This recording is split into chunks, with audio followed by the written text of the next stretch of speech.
Hi Chitku పిల్లలు, welcome to చిట్టి కథలు. నేను మీ చిట్టి. ఈరోజు మనం వినబోయే కథ ఏంటంటే, అనగనగా ఒక రోజు. ఆ రోజు చాలా వర్షం పడుతోంది. అబ్బా, బయట వర్షం పడుతోంది. ఇప్పుడు వీళ్ళందరూ బయటికి వెళ్ళాలంటే నన్నే వేసుకొని వెళ్తారు. చీ, బురద నీళ్ళు అంతా నా మీద పడతాయి యాక్ అంటూ అక్కడే మూలకున్న షూస్ చాలా ఫీల్ అవుతున్నాయి. అమ్మ బాబాయ్, వర్షం పడుతుంది. ఇప్పుడు ఏంటి, నన్ను బయటికి తీసి వేసుకొని వెళ్తారు తడవకుండా ఉండటానికని. కానీ నేనేమో తడిసి ముద్దైపోతాను నో అంటూ ఫీల్ అవుతోంది షెల్ఫ్లో ఉన్న రెయిన్ కోట్. కానీ హ్యాంగర్కి ఉన్న అంబ్రెల్లా మాత్రం వావ్, వర్షం పడుతుంది వావ్ అంటూ చాలా హ్యాపీగా ఫీల్ అయింది.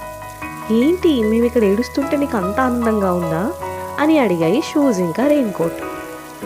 అవును, నాకు వర్షం అంటే చాలా ఇష్టం. ఆ చినుకుల్లో తడవటం అన్నా, గాలికి ఎగరటం అన్నా నాకు చాలా ఇష్టం. కానీ ఎవరు నన్ను ఎగరనివ్వరు. ఇలా గాలి రాగానే అలా పట్టేసుకుంటారు గట్టిగా. నాకేమో అది ఇష్టం లేదు. ఏ రోజైనా అలా హాయిగా గాలిలో ఎగరాలనేది నా కల అని చెప్పింది అంబ్రెల్లా. ఏంటో నీ వింత కోరికలు వింత కలలు అంటూ ఏడిపించాయి షూస్ ఇంకా రెయిన్ కోట్. మరి బయటికి వెళ్ళేప్పుడు తడవకుండా ఉండాలి అని అంటే గొడుగు తీసుకొని వెళ్ళాలి కదా. అలాగే ఒక చిట్టి బాబు స్కూల్కి వెళ్ళేప్పుడు అంబ్రెల్లా తీసుకొని వెళ్ళాడు. వాడు వెళ్తూ ఉండగా గాలికి వాడి చేతిలో ఉన్న గొడుగు అలా ఎగిరిపోయింది.